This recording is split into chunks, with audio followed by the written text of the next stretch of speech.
Hey guys, so today we're talking about the exponential mother function. So exponential is just b to a power. So it's some number to a power of x. So this is not a polynomial because x is our exponent. Canteen is open in the gym because Timberly has canteen open in the gym. So x is our exponent, which means we do not have integer exponents. X can be anything, right? So this is an exponential function. Now there's two different basic types. If b is greater than 1, it's an exponential growth.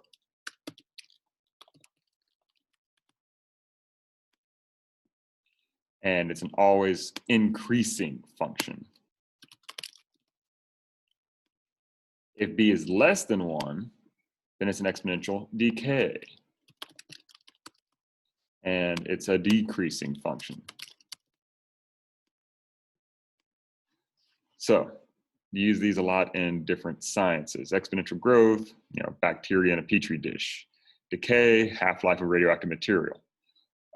Also, next we're going to talk about logarithms, which are the inverse function of exponential functions. They're also used a lot in science. So for now, let's learn what an exponential is so we can find out what a log is. The asymptotes, you already know what an asymptote is. It's that imaginary line you don't cross, right? Well, for this mother function, it will be your x-axis, y equals 0, the x-axis. Unless we shift this mother function vertically, it's just your x-axis all the time. Now we will be transforming these, so basic points. If we plug in 0, we get a 1 out. If we plug in a 1, we get a b out, whatever b may be. And if we plug in a negative 1, we reciprocate. It's b to the negative 1 power, that's 1 over b. Just flip the dang thing. All right. Let's look at this one. First, what's b? B is 2. That makes this a growth problem. So it should be increasing all over its domain. Let's find the basic points. 0, 1, and then 1, whatever b is, and then negative 1, 1 over b. Also, we got ourselves an asymptote. Let's go ahead and plot it on my x-axis.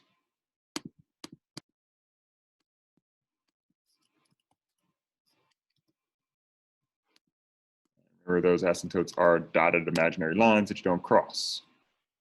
We plot these dots. I got 0, 1, 1, 2, and negative 1, a half. Now, these are the basic points. As long as you have these and sketch about the right shape, we're good. I'm good with that. If you want more accuracy in your graph, when it's getting bigger, plug in the next number. Let's go to 2. If I plug in 2, 2 squared is 4, so that would be right here. If I plug in 3, 2 to the third power is 8. And then after that, if I plug in 4, that would be 16. That would be way up here. So yeah, not plotting that one. And then, of course, whenever you're graphing it, we're getting closer to this asymptote. So it's really close to it. I find it easier to go up than down. So I'm going to graph it like this. And that's my exponential mother function right there. Done. Domain. Everything. It goes all the way left. It goes all the way right. Range. Well, the lowest value I have is a 0. But I can never include it. I can never get there. So I'm going to use a parenthesis. Goes all the way up, so that's infinity. As x gets really freaking big, y gets really freaking big. As x gets really freaking small, y goes to 0. See? You thought it was going to get really freaking small, huh? No, it's this asymptote, right? It gets closer and closer and closer, but it can never touch and can never cross that asymptote. So it gets really close to 0 as x gets really small. Our y-intercept, well, that's right here, 0, 1. Remember, y-intercept is just where you plug in 0 for x. It's where it crosses the y-axis. And our asymptote is, of course, the x-axis, y equals 0. Now, to save ourselves some time in a minute, I'm actually just going to copy all this. And you'll see why in a moment. Let's check out the next one. What is b? b is 3. That makes this a growth problem because 3 is bigger than 1, right? Basic points.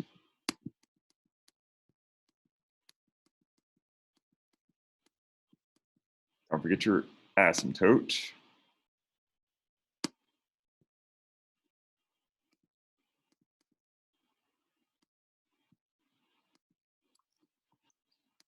Dotted. Plot my points.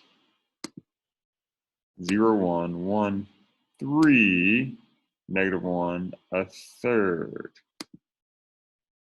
Okay. Now if I plug in 2, I get 9. If I plug in 3, it'd be 27. It'd be way up there, way fast. Let me sketch this.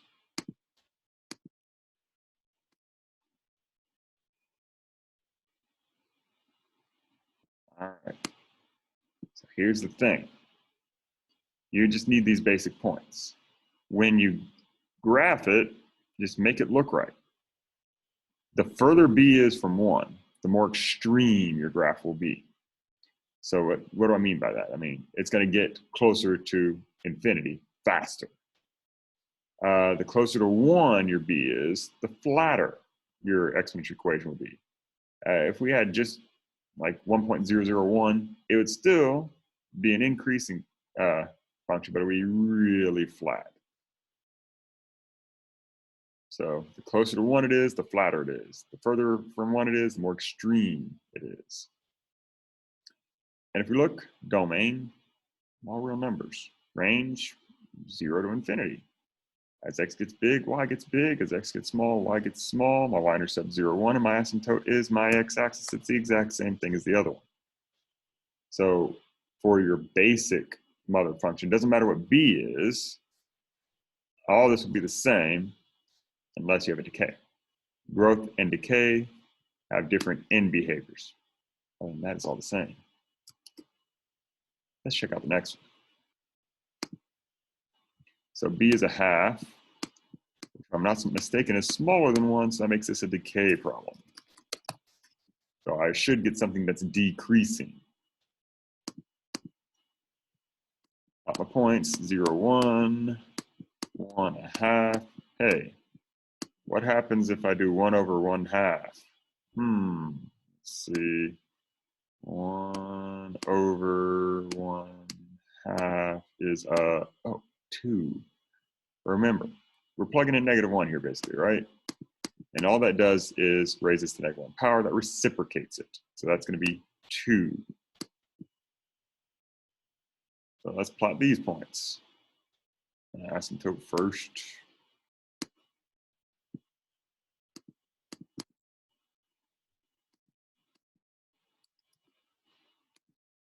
Dotted. Plotting points. Okay, 0, 1. 1/2. -1, 2. So this one looks like it's going the other way. Let's see. I want the more extreme value, so let me go one more to the left. -2. If I plug in -2 into here, it's going to reciprocate it and then square it. So that's going to be 2 squared, which is 4. And then 2 cubed, which is 8. So that, I should have done those different colors. Hang on. These are not basic points, but you can put them if you want to. They help get the shape. But again, as long as you make it about right, we're going to be good. So again, I find it easier to go up than down. It's just me personally. So I'm graphing these, I always start from the smaller side and work my way up. Not crossing that asymptote, I got a little line with the arrow thingy going that way. Okay. This stuff's the same, almost. What is different? Well, the domain and range haven't changed. The intercept hasn't changed. The asymptote hasn't changed. The only thing that has changed is our end behavior. As x gets big, y goes to 0. As x gets small, y goes to infinity. They have reversed. Now, if you compare this one to the first one we did, they are the exact mirror of one another over the y-axis. Literally, this is a reflection over the y-axis of this one. Think about your transformations, and can you think of why that would be? So 2, if I were to reflect it over the y-axis, I'd have to put a negative with the x, right? So I put a negative right here. Well, what's 2 to the negative 1? Excuse me. Well, that's a half, isn't it? So that's literally the reflection of the y-axis. 2 to the negative 1 power is 1/2.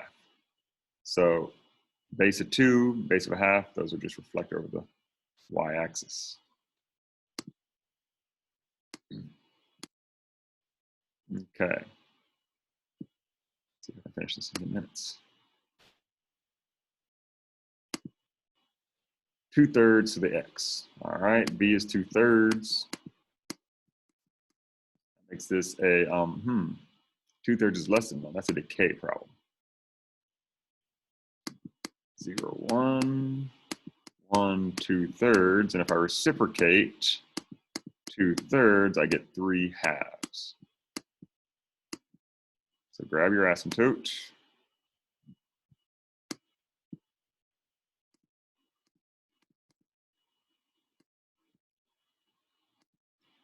Dotted.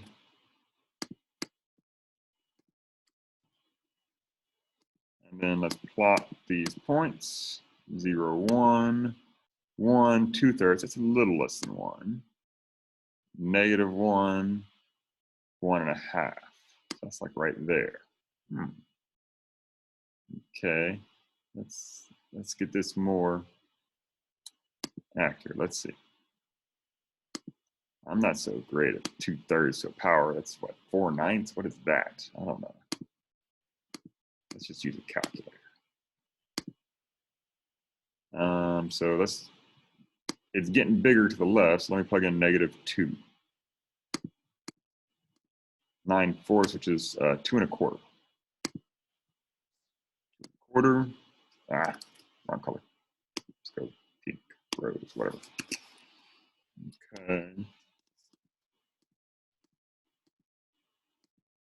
3.5-ish.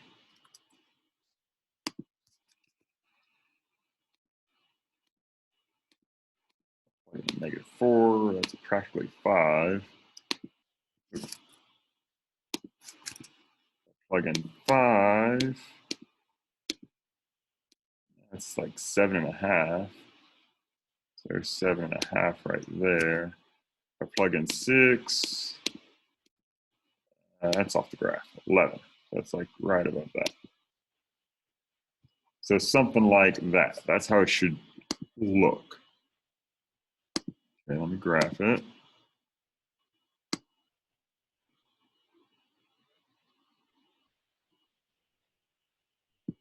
So about like that. Notice 2/3 is closer to 1 than a half, isn't it? So it should be flatter. The closer you get to 1, the flatter it is. So it's going to be less extreme. It's going to be more and more like this. All right. This stuff's the same. The only thing that changes ever for the basic ones is the end behavior. Let's check it. As x gets big, y goes to 0. As x gets small, y goes to infinity. All right. So b, that's 5/2. That's a growth problem. So let's see here. 0, 1. 1, 5/2. -1, 2/5. Okay. Got my asymptote. Let's plot it. 0, 1. Oops. 0, 1, 1, and that's 5 halves, that's 2.5. Negative 1, that's kind of close to 0. Move my aspect a little bit, make it dotted.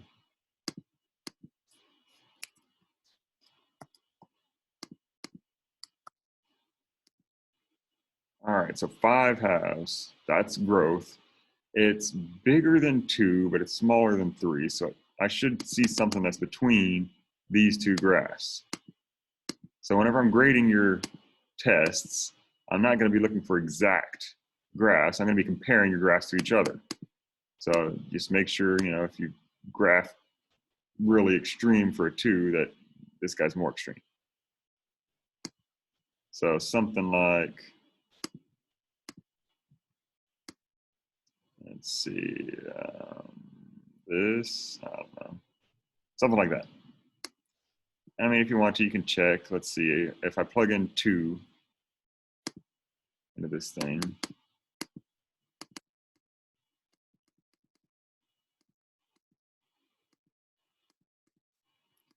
that should be a 6.25. Let's see, I'm probably off a little bit. Yeah, it's right at 6, a little bit higher should have been.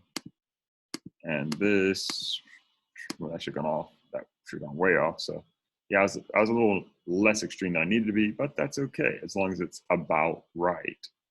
And as long as, you know, you don't draw all your graphs the same extremeness, as long as there's variation in your graphs that matches what it should be, we're good. And don't even worry about that other stuff. You know what it is, it's that. And it's exactly that because it's a growth. All right, so this, yeah, we got 5 minutes. This you should already be familiar with. This hasn't changed since the beginning of time whenever we did mother functions.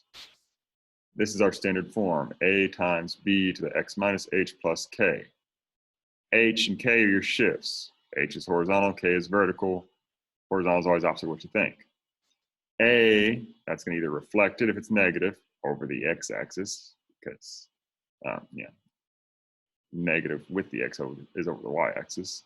This is either reflecting over the x-axis or you know, stretch or compression vertically. Let's do it. That's the horizontal shift. That's the vertical shift. That's a reflection over the x-axis. That's a stretch.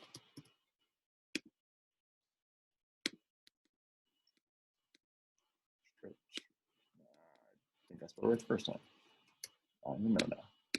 And that's compression.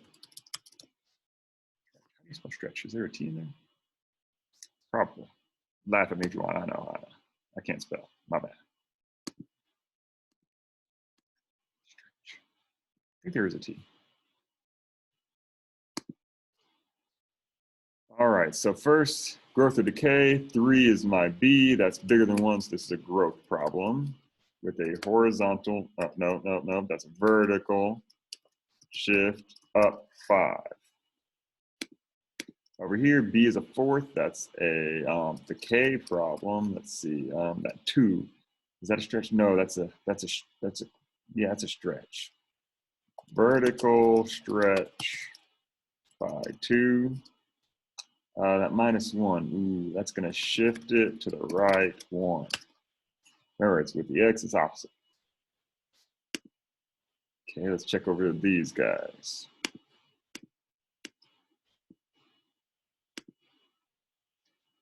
Let's see, 4/3. That's bigger than 1. Okay, so this is a growth problem. Ooh, that negative. That's a reflection over which axis? The x or the y? It's x axis. Remember, it was up here with the y.